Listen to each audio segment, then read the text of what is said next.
மன்னர்கள் நிறைய பிறந்த நட்சத்திரம் உத்திர நட்சத்திரம். மன்னாதி மன்னர்களும் மகுடம் சூடக்கூடிய ஒரு நட்சத்திரம் உத்திர நட்சத்திரம். மன்னாதி மன்னர்களை உருவாக்கக்கூடிய ஒரு நட்சத்திரம் உத்திர நட்சத்திரம். இப்படி கஷ்டப்பட்டு உழைத்து மேன்மைக்கு வந்த உத்திர நட்சத்திரக்காரர்கள் பின்னாளில் கொடி கட்டி பறப்பதற்கு அடுத்து வர 2 பெரிய திசை அப்படியே தூக்கி எடுத்துட்டு போகுங்க. அந்த சூரியனுடைய பிரைட்டும் சந்திர பகவானுடைய லைட்டும் கலந்த கலவை உத்திர நட்சத்திரம்.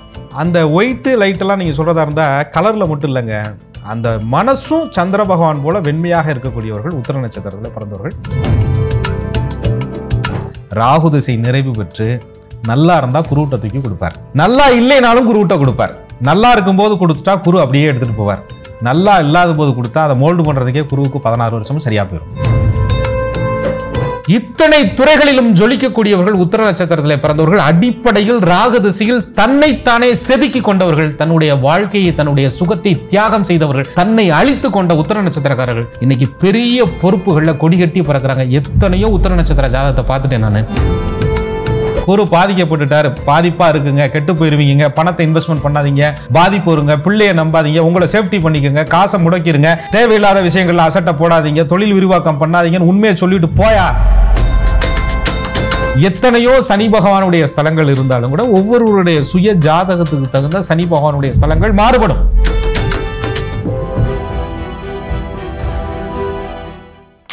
அன்பான நேயர்களுக்கு வணக்கம். தொடர்ச்சியாக நம்ம சேனல்ல நட்சத்திர சீரிஸ் பார்த்துட்டு இருக்கோம் இல்லையா? இந்த எபிசோட்ல உத்திரம் நட்சத்திரத்துல பிறந்தவங்களுடைய வாழ்நாள் முழுவதுமான தசாபுத்தி பலன்களை பார்க்கவிருக்கிறோம்.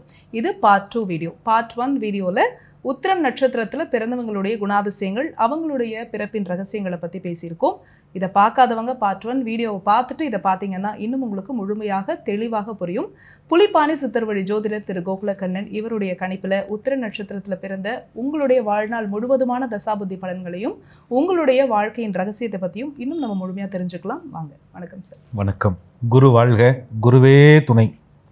ஒவ்வொரு நட்சத்திரத்துக்கும் ஒரு சிறப்புகள் இருக்கிற மாதிரி இந்த உத்திரம் நட்சத்திரம் வந்து தெய்வீக நட்சத்திரம், ஐயப்பன் பிறந்த நட்சத்திரம் அப்படின்னு சொல்லியிருந்தீங்க. அதை பற்றி சொல்லுங்க. நிச்சயமா நிறைய தெய்வீக பிறப்புகள். ஐயப்ப சுவாமி பகவானுடைய அவதார நட்சத்திரம்னு இதை சொல்றாங்க. அதே மாதிரி மன்னர்கள் நிறைய பிறந்த நட்சத்திரம் உத்திர நட்சத்திரம். மன்னாதி மன்னர்களும் மகுடம் சூடக்கூடிய ஒரு நட்சத்திரம் உத்திர நட்சத்திரம். மன்னாதி மன்னர்களை உருவாக்கக்கூடிய ஒரு நட்சத்திரம் உத்திர நட்சத்திரம். இதனுடைய சிறப்புகள் அப்படின்னா, காலச்சக்கரத்தினுடைய 5வது வீடு பூர்வ புண்ணிய வீட்டில் வந்து பாதம் 1ம் நிபுணத்துவமும் கலைத்திறனும், கன்னியில் இருக்கக்கூடிய புதன் பகவானுடைய வீட்டில் 3 பாதங்களும் இருக்கக்கூடிய ஒரு அற்புதமான நட்சத்திரம்.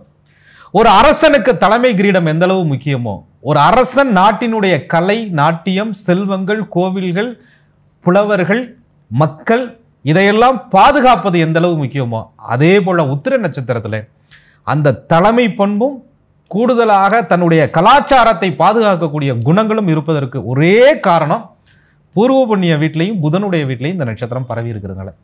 ஆகையினால நிறைய மன்னர்கள் உருவாக்கக்கூடிய, மன்னர்கள் பிறந்த அற்புதமான நட்சத்திரம் உத்திர நட்சத்திரம். ஆனா இப்போ வந்து மன்னர்கள் வாழ்க்கை முறையில் இல்லையா, ஜனநாயக முறையில இருக்கும். ஒருவேளை அவங்களுடைய தொழில மன்னாதி மன்னர்களா இந்த உத்திர நட்சத்திரத்துல பிறந்தவங்க இருப்பாங்க. 100% நீங்க சொன்ன மாதிரி தொழில் மட்டும் இல்ல, அவங்க எங்க இருக்கிறாங்களோ, அது குடும்பமா இருக்கலாம், வீடா இருக்கலாம், நாடா இருக்கலாம், போரா இருக்கலாம், வழக்கா இருக்கலாம், அது சட்டத்துக்கு உட்பட்ட விஷயமா இருக்கலாம், ஜனநாயகத்திலே அவர்கள் எங்கு இருக்கிறார்களோ அந்த இடத்தில் உத்திர நட்சத்திரத்தில் பிறந்தவர்கள் மன்னாதி மன்னர்களாக இருப்பார்கள். அது சிம்ம உத்திரமா இருந்தா தலைமைத்துவம், நான் அப்படின்ற ஒரு அமைப்பு இருக்கும்.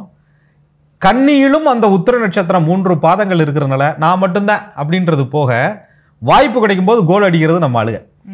அந்த கனகச்சிதமா அந்த தலைமை பண்பையும் ப்ரூவ் பண்ணிக்கிட்டு அதுல இருந்தும் கீழே இறங்காம தனக்கு கிடைச்ச வாய்ப்புக்காக சில இடங்கள்ல பதுங்கி, சில இடங்கள்ல நளினத்தோட, சில இடங்கள்ல மென்மையோட, சில இடங்கள்ல புத்திசாலித்தனத்தோட, சில இடங்கள்ல தன்னுடைய கல்வி பலத்தோட, சில விஷயங்கள்ல தன்னுடைய ஞானத்தோட ஒரு விஷயத்தை அப்ரோச் பண்றது உத்திர நட்சத்திரக்காரர்களை அடித்து கொள்ளவே முடியாது. சூரியனுக்கு உண்டான ஆளுமையும் புதனுக்கு உண்டான அந்த கணக்குத்தன்மையும் மதிநுட்பமும் அறிவும் சாதுரியமும் நகைச்சுவையும் இவர்களிடத்துல இருக்கிறதுனால இவங்க அட்வைஸ் பண்றது கூட, ஆளுமை செலுத்துறது கூட அழகா, இன்னொருத்தருக்கு புரியும் விதமா, ஏத்துக்க வைக்கக்கூடிய விதமா, ஏத்துக்கிற விதமா செயல்படுத்தக்கூடியவர்கள் உத்திர நட்சத்திரத்தில் பிறந்தவர்கள். ரொம்ப அருமையா சொன்னீங்க சார். இது உங்களுக்கு சின்ன வயசுலயே தொடங்கிடும்? நிச்சயமா அருமையா கேட்டீங்க. ஏன்னா ஒருத்தருடைய ஜனனம் அப்படின்னு சொல்ற போதே நாங்க என்ன சொல்றோம், தசாபலனின் அடிப்படையில தான் ஒருத்தருடைய ஜனனம் நடக்கும். ஒரு நட்சத்திரத்துல ஒருத்தர் ஜனனம் எடுக்கிறார்.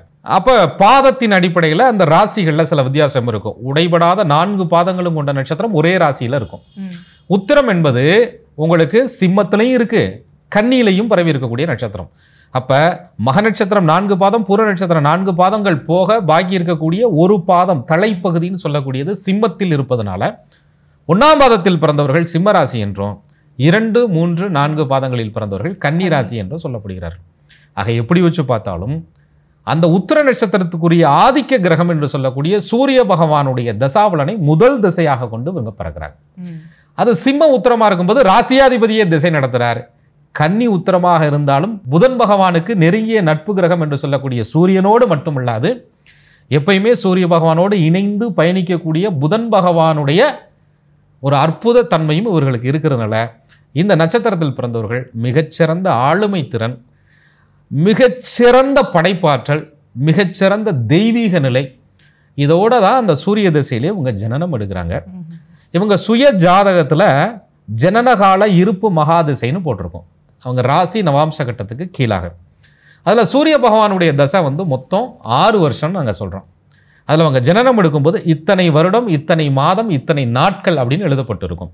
இப்போ உதாரணத்துக்கு சூரிய மகாதிசை 6 வருஷம் இருக்குன்னா ஒருத்தர் 1ஆம் பாதத்தில் பிறந்திருக்கிறாருன்னா ஒரு 5.5 வருஷம் சொல்கிறேன்.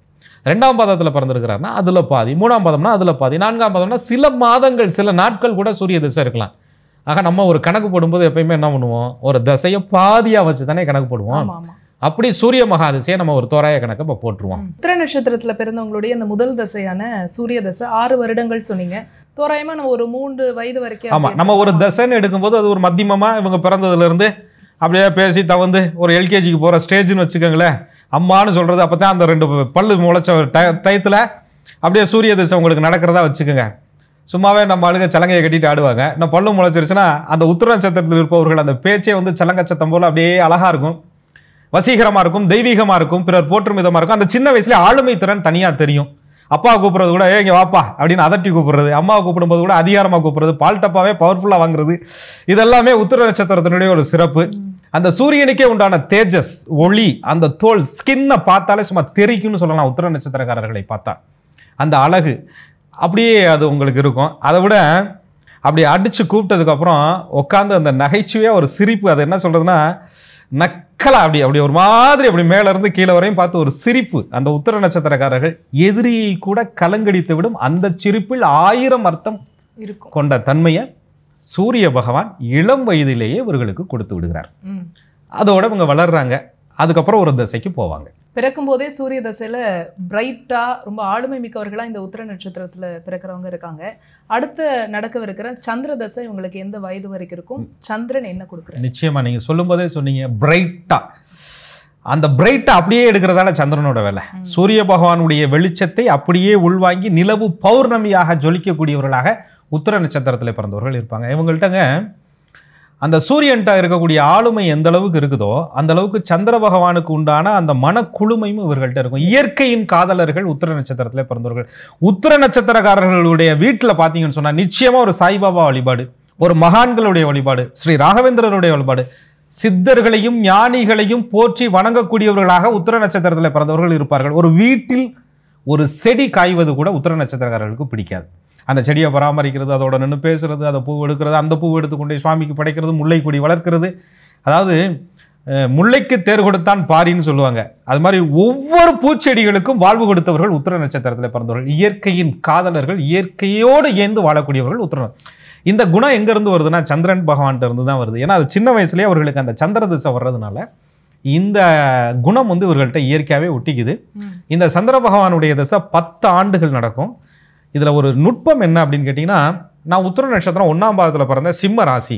உங்களுக்கு நவாம்சத்தில் சந்திர பகவான் குருவினுடைய வீட்டில் இருப்பார்.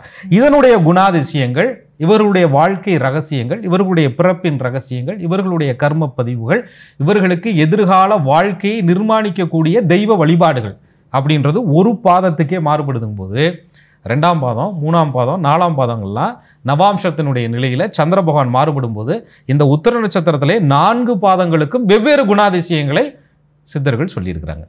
சார், ஒரு நட்சத்திரத்துக்கே 40 நிமிஷம் பேசுகிறோம். நீங்கள் ஒவ்வொரு பாதத்துக்கும் ஒவ்வொரு நட்சத்திரத்துக்கும் இருக்கக்கூடிய 4 பாதங்கள் ஒவ்வொரு பாதத்துக்கும் பேசணும் அப்படின்னா அது உண்மைதான். நீங்கள் சொல்கிற மாதிரி எனக்கும் பேசணுங்கிற ஆசை எங்கேருந்து வருதுன்னா நேயர்களுடைய ஆதரவுல இருந்து வருது. அவங்க கமெண்ட்ஸ்லேயே பார்ட் 3 எப்போ வரும், நான் இந்த நட்சத்திரத்தில் 1ஆம் பாதத்தில் பிறந்தேன், எனக்கு லக்னம் இது, ஏன்னா இவ்வளவு தெளிவாக லக்னம் உட்பட ஒருத்தர் வந்து புரிஞ்சு வச்சுருக்காங்கும் போது சந்தோஷமாக இருக்குது. கலை வளரும் போது நமக்கும் அது வந்து தொடர்ச்சியாக சொல்லணும்னு இருக்குது. நேயர்களுடைய ஆதரவு இருக்கும் பட்சத்தில், அவர்களுடைய தேவையும் எதிர்பார்ப்பும் இருக்கும் பட்சத்தில் ஒவ்வொரு பாதத்துக்கும் பலன்களும் பிறப்பின் ரகசியமும் நம்ம அழகாக பேசலாம். அது அவங்க ஆதரவு கொடுத்தா கண்டிப்பாக செய்யலாம். கண்டிப்பாக. இந்த உத்திர நட்சத்திரத்தில் பிறந்தவங்க நீங்கள் சொல்கிற ஒரு வரியில் சொல்லணும் அப்படின்னா சூரியனுடைய பிரைட்டும் சந்திரனுடைய ஒயிட்டும் கலந்த ஒரு நட்சத்திரம் அப்படின்னு அழகாக சொன்னீங்க. அதாவது அந்த சூரியனுடைய பிரைட்டும் சந்திர பகவானுடைய லைட்டும் கலந்த கலவை உத்திர நட்சத்திரம். அந்த ஒயிட்டு லைட்டெல்லாம் நீங்கள் சொல்கிறதா இருந்தால் கலரில் மட்டும் இல்லைங்க, அந்த மனசும் சந்திர பகவான் போல வெண்மையாக இருக்கக்கூடியவர்கள் உத்திர நட்சத்திரத்தில் பிறந்தவர்கள். அந்த குவாலிட்டியை சந்திர பகவான் இவர்களுக்கு கொடுத்துட்டு அடுத்த தசை ஒரு 13 வயசு வச்சுக்கிறோம், அப்படியே ஒரு தசை எடுத்துகிட்டு போகும். அந்த தசை ரொம்ப சுவாரஸ்யமாக இருக்கும். அந்த தசை ஒரு 7 வருஷம் நடக்கும் உங்கள் வாழ்க்கையில்.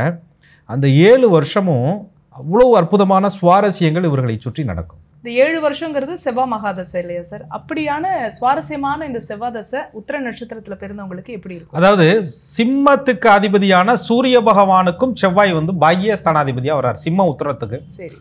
கன்னி உத்திரத்திற்கு 3 கூடிய முயற்சி பிளஸ் அஷ்டமாதிபதியாக வந்தாலும் கூட லக்னம் இவர்களது ஜாதகத்தில் சூப்பராக இருக்கும் பட்சத்தில், சூப்பர்னா என்ன சூப்பர், எல்லா லக்னம் சூப்பர் தான். அந்த செவ்வாய் பகவானுக்கு சாதகமான லக்னமாக இருக்கும் பட்சத்தில் அந்த செவ்வாய் தசை இருக்கு பாருங்க, அப்படியே தைரியம் என்னங்க உத்திர நட்சத்திரம், போல்ட் என்னங்க, அந்த வீரதீரம் அந்த வயசில் வந்து ஒரு துடிப்பா, என்ன ஓடுற பாம்பை பிடிக்கிற வயசில் அப்படின்றாங்கல்ல, அதெல்லாம் உத்திரத்தை பார்த்து தான். அந்த ஒரு 13 ஏன்னா ஐயப்பன் பிறந்த நட்சத்திரம் உத்திர நட்சத்திரம்னு சொல்கிறாங்க. அப்படிமலை சபரிமலை காட்டுக்குள்ளே இன்றைக்கி போகிறதே பெரிய கஷ்டம். அன்னைக்கு புலி வனவிலங்குகள் அதுக்குள்ளே போய் ஒருத்தர் தபசு பண்ணணும்னா எவ்வளவு பவர் இருக்கணும். அப்படி பவர் உத்திரம். நீங்கள் கரடு முரடு மலை காடு யுத்தம் வன எதுலையும் அப்படியே விட்டால் அதை கற்றுக்கிட்டு போரா போர் பயிற்சி, விளையாட்டா விளையாட்டு பயிற்சி, கலைத்துறையா கலைத்துறை, சண்டையா சண்டை, பேச்சா பேச்சு, எல்லா துறைகள்லையுமே ஒருத்தர்னால எப்படி இப்படி எல்லாத்தையும் அடாப்ட் பண்ணிக்க முடியுது அப்படின்னா அந்த சூரியன், அதுக்கப்புறம் அந்த சந்திரன், அதுக்கப்புறம் இவர்களுக்கு இருக்கக்கூடிய செவ்வாய், இதுதான் இவங்களுக்கு வந்து அந்த பவர், அந்த தைரியம், அந்த கெத்து, அந்த தன்னம்பிக்கை, இது எல்லாத்தையுமே கொடுக்கறது வந்து செவ்வாய் பகவான். லக்னம் சரியா இருக்கும்போது இதெல்லாம் சூப்பரா மறைஞ்சிருது. கொஞ்சம் லக்னத்துக்கு எதிராக செவ்வாய் பகவான் உட்காரும் போது தான் இங்க கொஞ்சம் ஒரு பிரச்சனை வருது.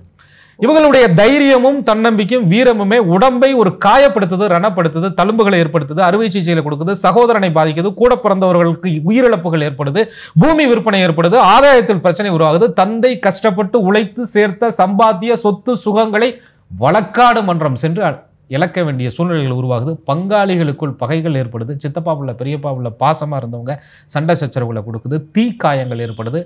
இந்த மாதிரி ஆறாத தழும்புகளையும் உத்திர நட்சத்திரத்தில் பிறந்தவர்களுக்கு செவ்வாய் பகவான் பாதகாதிபதியாக இருந்த திசை நடத்தும் போது பாதக பலனையும், யோகாதிபதியாக இருந்து திசை நடத்தும் போது அப்படியே அந்த குழந்தைய அந்த டீனேஜ் பருவத்தில் அப்படியே மோல்டு பண்ணி ஒரு வீரனாக, ஒரு வீராங்கனையாக, ஒரு பெண்கள் அப்படியே அந்த கோலம் போடுவது கூட அவ்வளோ ஒரு அழகா, அவ்வளோ ஒரு தெளிவா, அந்த சமையல் பண்ணும்போது கூட அவ்வளோ ஒரு நுணுக்கமா, ஆண்கள் ஒரு ஹேண்ட் ரைட்டிங் எழுதும் போது கூட உத்திர நட்சத்திரத்தில் பிறந்தவர்கள் எழுத்த தனியாக பார்த்தலாம், அச்சு கோர்த்தது போல் இருக்கும். அந்த மாதிரி ஒரு நுட்பங்களை இவங்களுக்கு வந்து அந்த செவ்வாய் கற்றுக் கொடுக்குறார். அது ஒரு 7 வருஷம். அப்போ நம்ம வந்து சூரிய பகவானை ஒரு 3 வருஷம் வச்சோம், சந்திரனை ஒரு 10 வருஷம், 13 வருஷம், செவ்வாய் பகவானை ஒரு 7 வருஷம் வச்சுக்கிறோம், 20 வயசு. அதுக்கப்புறம் தான் இவர்களுக்கு வாழ்க்கையில் முக்கியமான தருணமான ஒரு தசை வரும். இதுவரை வந்ததெல்லாம் சின்ன சின்ன திசைகள் தான். இதுக்கப்புறம் வரப்போகிறது எல்லாமே பெரிய பெரிய திசைகள். அந்த தசாபலன்கள் சுய ஜாதகத்தில் நல்ல அம்சங்கள்ல இருந்தால் இந்த உத்திரம் ரொம்ப சூப்பர். அந்த திசைகள் 3 பெரிய திசைகளும் எதிர்மறையாக இருந்தால் உத்திர நட்சத்திரத்திற்கு வாழ்க்கை என்ன என்பது ஒரு இனம் புரியாத, விடை தெரியாத ஒரு கேள்வியாக வந்து நிற்கும். அப்போ இவங்களுக்கு 20 வயசில் தான் அந்த தசை வரணுங்கிறது இல்லை. உத்திர நட்சத்திரம் பாதத்தை பொறுத்து கொஞ்சம் குறைஞ்சு 17 வயசில் வந்திருக்கலாம். அல்லது எனக்கு சூரியன் 6 வருஷம் இருந்துச்சு, சந்திரன் 10 வருஷம், செவ்வாய் 7 வருஷம், ஒரு 22 வயசில் வந்துச்சு அப்படின்னு இருக்கலாம். இதெல்லாம் வந்து சுயஜாதத்தை பொறுத்து மாறும். தோராயமாக எப்படி வச்சாலும் டீனேஜில் நான் சொல்லக்கூடிய அந்த தசையை 18 ஆண்டுகள் இவர்கள் சந்திப்பாங்க. ஓ. அந்த தசை தான் அவங்க வாழ்க்கையினுடைய முக்கியமான முக்கியமான முக்கியமான விஷயங்களை தேர்வு செய்யக்கூடிய கிரகம்.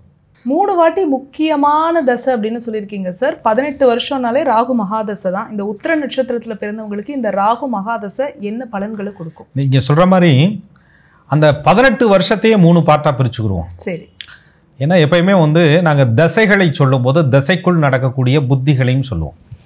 அந்த தசைக்குள் நடக்கக்கூடிய புத்திகள் தான் ஒருத்தர் மாற்றங்களை கொடுக்கும். அப்போ ராகு திசை இவர்களுக்கு ஒரு 20 வயதுன்னு வச்சா கூட 18 வருஷங்களில் 38 வயது வரை இவர்களுக்கு ராகு மகாதிசை வாழ்க்கையை ஆட்படுத்தி கொள்ளும்.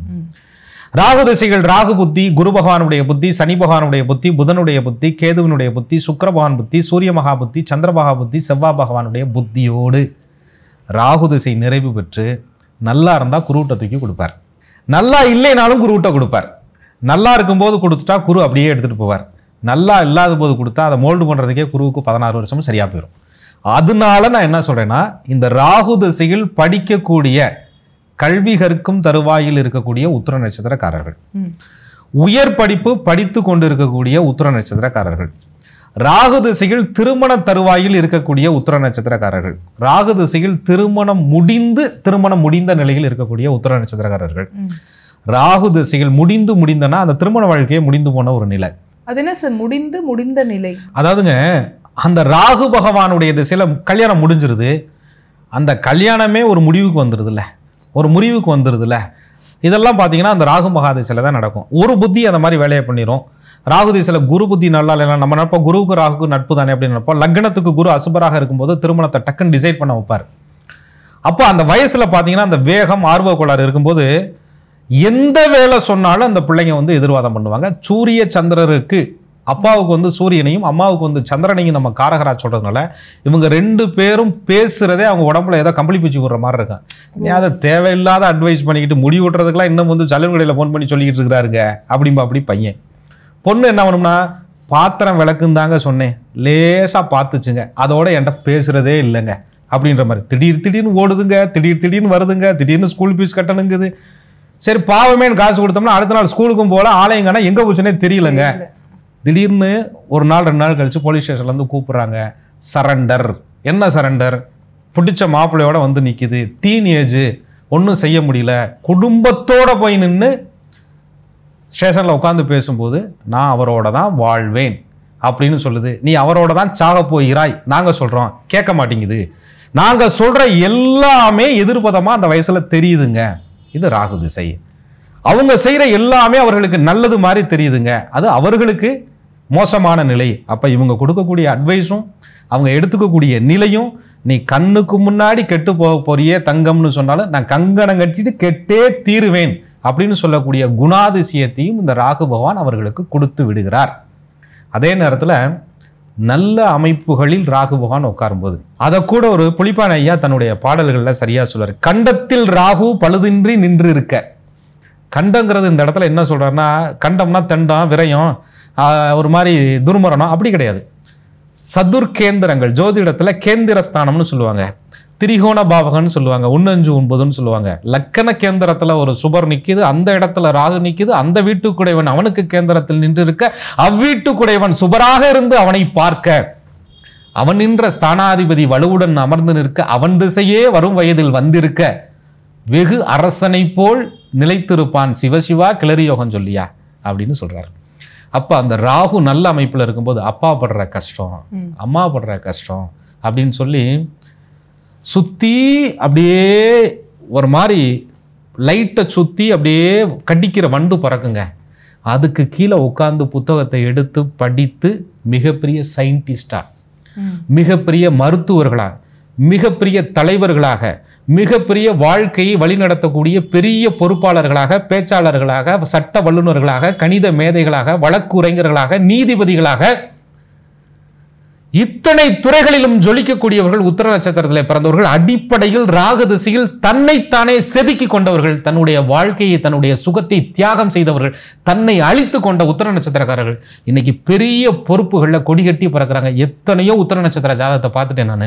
அவங்க ஃபுல்லா பார்த்தீங்கன்னா ஊர்ல தெருவுல லைட்டு வெளிச்சத்துல, வீட்டில் அரிக்கிற லைட்ல, மெழுகுவர்த்தி வெளிச்சத்துல, அந்த கொசு கடியில உட்கார்ந்து படிச்சு ராகு திசையில ரணப்பட்டு வேதனைப்பட்டு துக்கப்பட்டு சாப்பாட்டுக்கு காசு இல்லாம பிஞ்ச சட்டையோட ஸ்கூல் ஃபீஸ் யாராவது கட்டிட மாட்டாங்களா, மாமா கட்ட மாட்டாரா, அப்பா கட்ட மாட்டாரா, சித்தப்பா கட்ட மாட்டாரான்னு சொல்லி இரவல் வாங்கி ஹாஸ்டலில் தங்கி பிடித்து 3 வேளைக்கு 1 வேளை சாப்பிட்டு தோல் நோயெல்லாம் வந்து வீட்டுக்கு வார ஒரு நாள் வந்து அந்த சீயக்காயை யாரும் வாங்கி கொடுக்க மாட்டாங்களா, என்ன யாரும் வாங்கி கொடுக்க மாட்டாங்களா, அப்படி கஷ்டப்பட்டு உழைத்து மேன்மைக்கு வந்த உத்திர நட்சத்திரக்காரர்கள் பின்னாளில் கொடி கட்டி பறப்பதற்கு அடுத்து வர 2 பெரிய திசை அப்படியே தூக்கி எடுத்துட்டு போகுங்க. இங்க ராகு மட்டையை கட்டிட்டாருன்னா வாழ்க்கை அதோட முடிஞ்சிச்சுங்க. அப்ப ராகு பகவானை தீர்மானிப்பதில், ராகு பகவான் உங்கள் வாழ்க்கையை தீர்மானிப்பதில், ராகுவினுடைய தோஷங்களை நீக்கிக் கொள்வதில், ராகுவினுடைய தோஷங்களை நீக்கிக் கொள்வதற்கு உங்க ஜாதகத்தில் வழி ஏற்படுத்துவதில், அந்த வழி ஏற்படுத்துவதற்கு குருவினுடைய தயவு இருக்கும் பட்சத்திலே, குருவருளாலே ஜோதிட ஞானம் உங்களுக்கு தெளியும் பட்சத்திலே, அந்த ஜோதிட ஞானத்தின்படி ஆலய வழிபாட்டுகளை நீங்கள் மேற்கொள்ளும் பட்சத்திலே, தான தர்மங்களை செய்வதன் மூலியமாக தோஷ நிவர்த்தி பெற்று ராகு திசை நடப்பவர்கள் தன் வாழ்வை மெருகேற்றி கொள்ள சித்தர்களுடைய பாடல்கள்ல இருந்து சூட்சம பரிகாரங்கள் கொடுக்கப்பட்டுள்ளது. அதை பயன்படுத்திக்கிறவர்களுக்கு, வாய்ப்பு இருப்பவர்களுக்கு நிச்சயம் தெய்வ அருள் கைகூடும். ராகு பகவானுடைய ஆதிக்க தெய்வமான துர்க்கையினுடைய அருள் கைகூடும், பைரவருடைய அருள் கைகூடும். அந்த ராகு திசையில் சில தவறுகள், சில பாதிப்புகள் ஏற்பட்டு இருந்தாலும் கூட தோஷ நிவர்த்திக்கான ஸ்தலங்களை சுய ஜாதகத்தில் ராகு நின்ற நட்சத்திர ஸ்தானாதிபதி, ராகுவை பார்த்த கிரகங்கள், நவாம்சத்தில் ராகு பகவானுடைய நிலை, உத்திர நட்சத்திரத்தில் 4 பாதத்தில் எந்த பாதத்தில் பிறந்தீர்கள் என்பதை பொறுத்து ராகு உங்கள் வாழ்க்கையை தீர்மானிப்பார். வழிபாடுகளையும் அதற்கான தீர்மானங்களையும் அவருடைய அருள் இருந்தால், அதான் சொல்லுவாங்க, அவன் அருளாலே அவன்தால் வணங்கி, வாய்ப்பு இருந்தா அதை தெரியறதுக்கு கூட ராகு துணை நிற்பார். இல்லைன்னா இதெல்லாம் ஜோசியம்லாம் பொய், இதை பேசுறவங்க எல்லாம் காசுக்காக பேசிட்டு இருக்காங்க, இதெல்லாம் வந்து ஒரு ஏமாத்து வித்த அப்படின்னு உங்களை ஏமாத்தும். வயசு வரும்போது நமக்கு என்ன நடந்துச்சுங்கிறது அப்புறம் வந்து புரிய வரும். இப்படி ராகு வந்து ஒரு மாயை உலகத்திலேயே உங்களை வந்து வாழ வைப்பார். டிஜிட்டல் உலகத்துல டிஜிட்டே இல்லாம ஆகிடுவார். உத்திர நட்சத்திரத்தில் பிறந்தவர்களை ராகு பகவான் 0 வேல்யூ கூட இல்லாம பண்ணிடுவார், நெகட்டிவா இருக்கும் பட்சத்துல.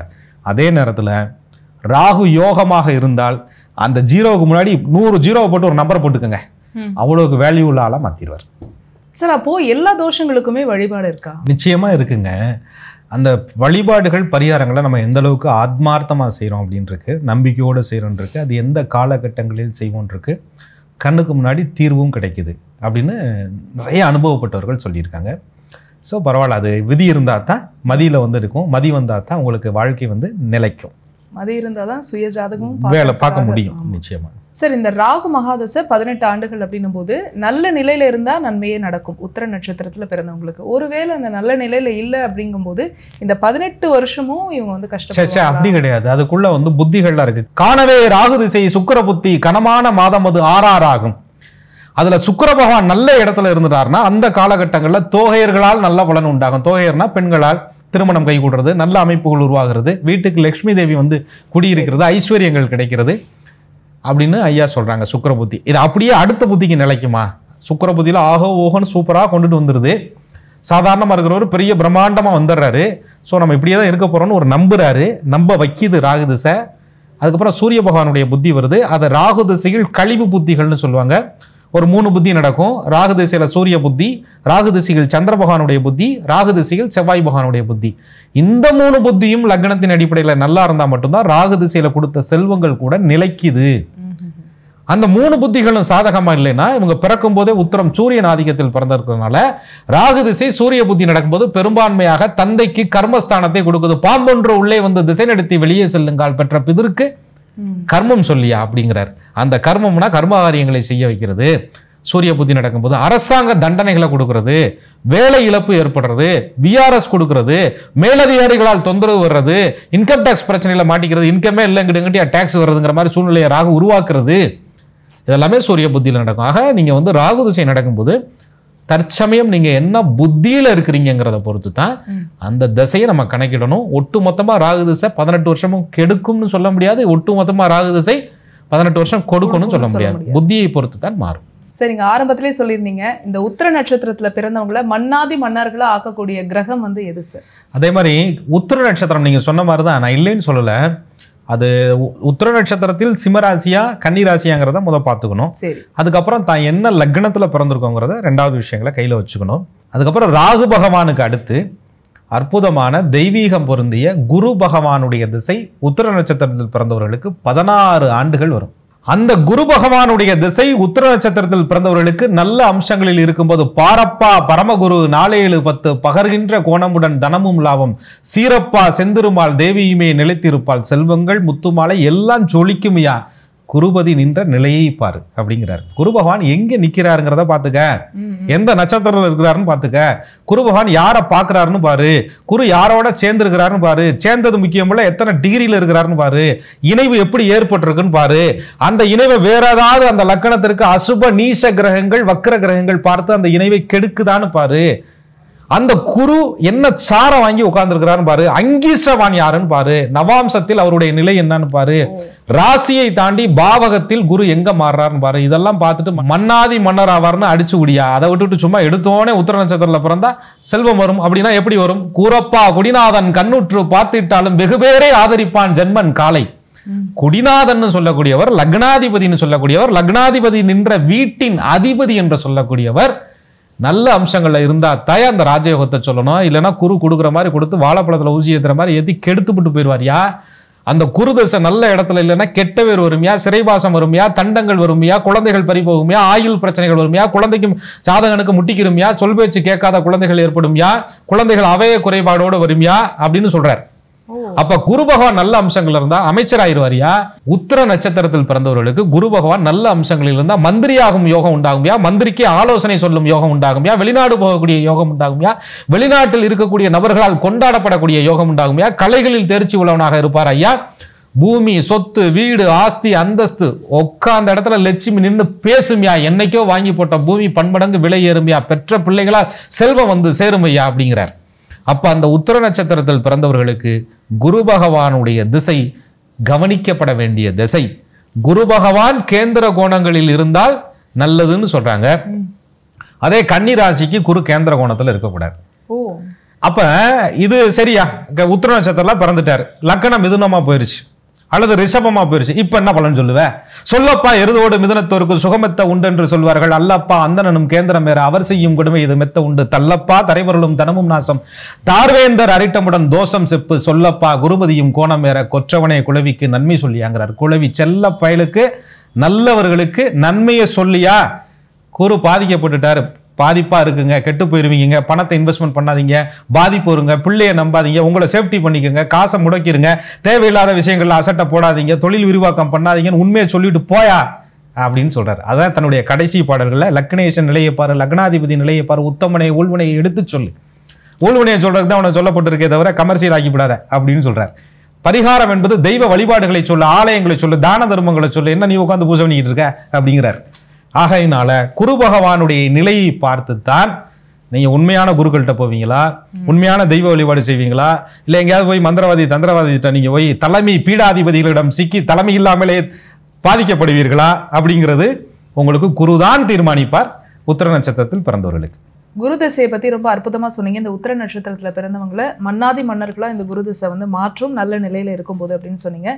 இந்த மன்னாதி மன்னரான இந்த நிலையை அடுத்து வரக்கூடிய திசை தக்க வைக்குமா? நிச்சயமா. ஏன் தக்க வைக்காது?